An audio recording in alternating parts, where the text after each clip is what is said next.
All right, so we're going to be talking about music again. And this time, I'm going to be not looking at hard rock, punk, or metal, or even particularly old timey stuff like I occasionally like to do. I'm going to prove once again that I don't hate all softer music or soft rock or pop or whatever.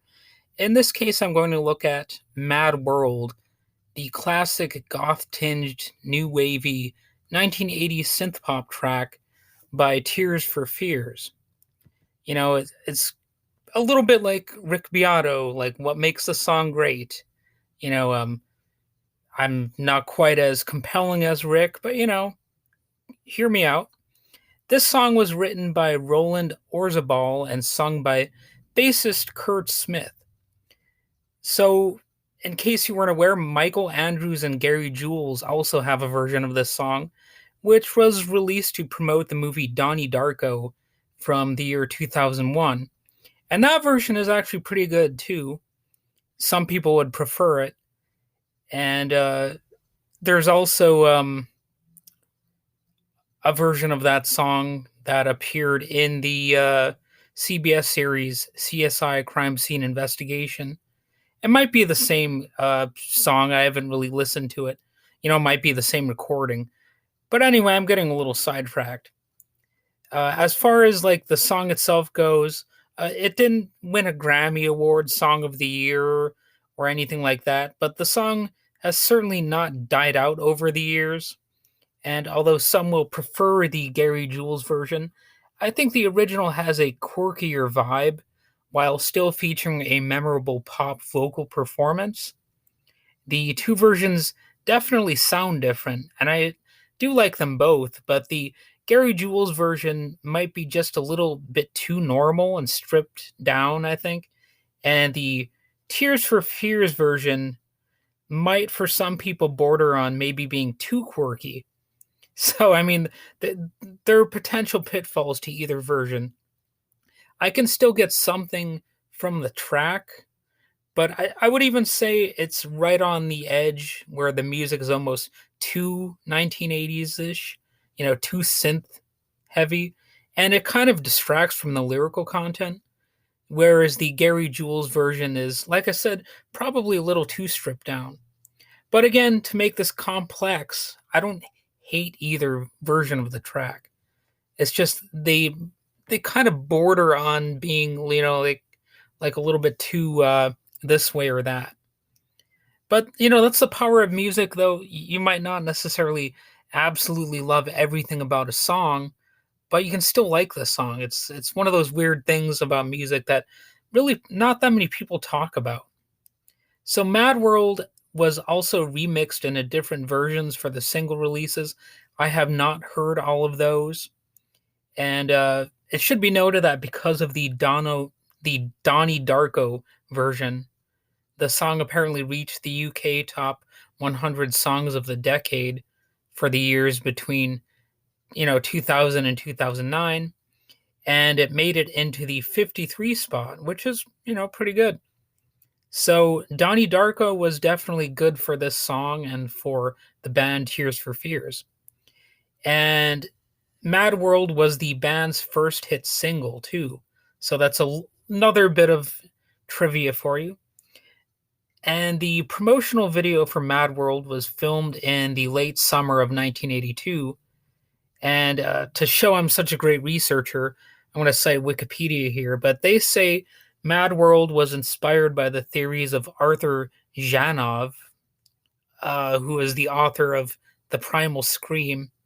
And it says the lyric, "The dreams in which I'm dying are the best I've ever had," suggests that dreams of intense experiences, such as death, will be the best at releasing tension. So that actually sounds plausible to me. I didn't really, go down the whole source rabbit hole for that part of the Wikipedia page, but it definitely sounds like a plausible explanation. However, it is no doubt more complex than that, and you also have the fact that the band wanted a hit, so it wasn't just about the theories of Arthur Janov. If I'm pronouncing that name wrong, I apologize. But I did a little bit more research beyond the Wikipedia page, and it turns out that Orzabal told The Guardian in an interview, quote, there was a group called Dalek I Love You. One of their lyrics went something like, I believe the world's gone mad, which summed up my feelings of alienation from the rat race. I had suffered from depression in my childhood. My dad had been in the Second World War, had electric shock treatment, suffered from anxiety, and was abusive to my mom.